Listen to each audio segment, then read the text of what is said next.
کچھ چیزیں ایسی ہیں کہ جو انسان بنا نہیں سکتا. انسان نے اتنی ترقی کر لی ہے کہ ایک سائنسدان وہ 100 روبوٹ بنا سکتا ہے، لیکن 100 سائنسدان مل کر بھی ایک چھوٹا سا مچھر نہیں بنا سکتے. 100 سائنسدان مل کر بھی مکڑی کو نہیں بنا سکتے، چڑیا نہیں بنا سکتے.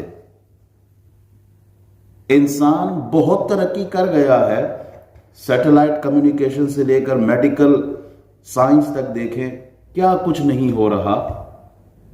لیکن ان سب ترقیوں کے باوجود انسان وہ انسان کی تخلیق نہیں کر سکتا.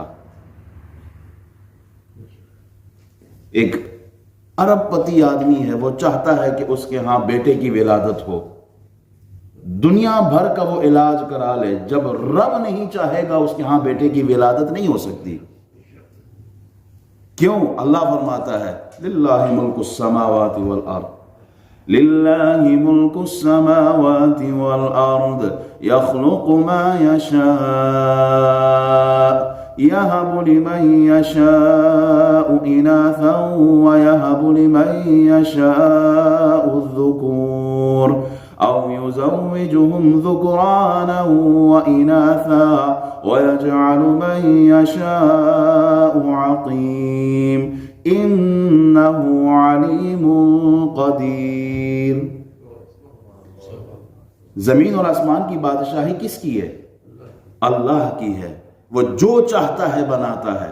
یہب لمن یشاء اناثا ویہب لمن یشاء الذکور، وہ جس کو چاہے وہ بیٹیاں دے، وہ جس کو چاہے وہ بیٹے عطا کرے. او یزوجہم ذکرانا واناثا، اور جس کو چاہے دونوں عطا فرمائے. ویجعل من یشاء عقیما، اور جس کو چاہے وہ بانجھ رکھے. انہ علیم قدیر.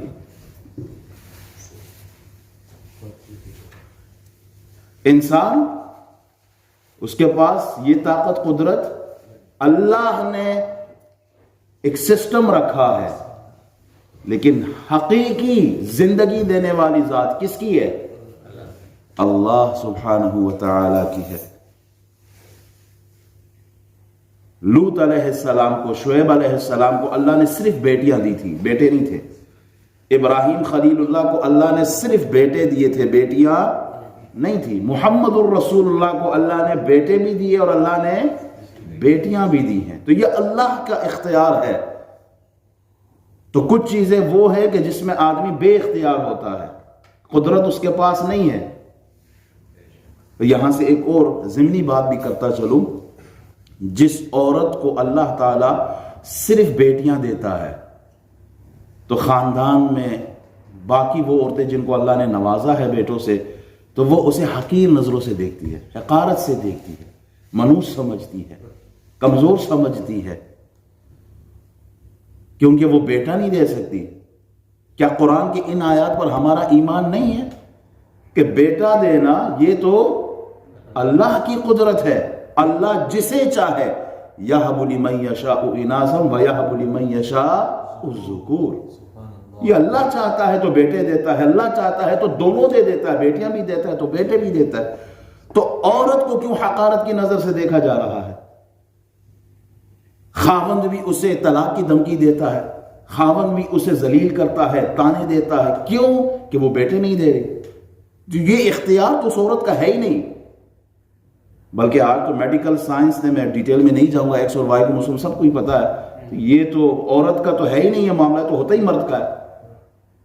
تو بہرحال یہ قدرت اللہ کی ہے کہ وہ جس کو بیٹا دے، جس کو بیٹیاں دے. عورت کو اللہ نے عزت دی ہے. اسلام جب آیا تو عورت ذلیل تھی، معاشرے میں اس کی کوئی اہمیت نہیں تھی، عزت نہیں تھی. محمد الرسول اللہ کی تعلیمات سے، آپ کے بتائے ہوئے طریقے سے مسلمانوں نے عورتوں کو پھر مقام دیا. عزت کی جگہ جو اللہ رسول نے دی ہے، صحابہ نے وہ جگہ دی ان کو. آج پھر ہم وہی جاہلانہ انداز میں عورت کو ذلیل کرتے ہیں صرف اس لیے کہ وہ بیٹا نہیں دے سکتی. اللہ الذی خلقکم ثم رزقکم ثم یمیتکم ثم یحییکم هل من شرکائکم من یفعل من ذلکم من شیء سبحانہ وتعالی عما یشرکون۔ اللہ نے تمہیں تخلیق کیا، پیدا تمہیں اللہ نے کیا، اللہ ہی تمہیں رزق دیتا ہے، اللہ ہی تمہیں مارے گا، اللہ ہی تمہیں دوبارہ اٹھائے گا۔ ہے کوئی دوسرا شریک ایسا جو کر سکے؟ سبحانہ وتعالی عما یشرکون، اللہ ان کے شرک سے پاک ہے۔ تو تخلیق اس میں انسان کا اختیار نہیں ہے۔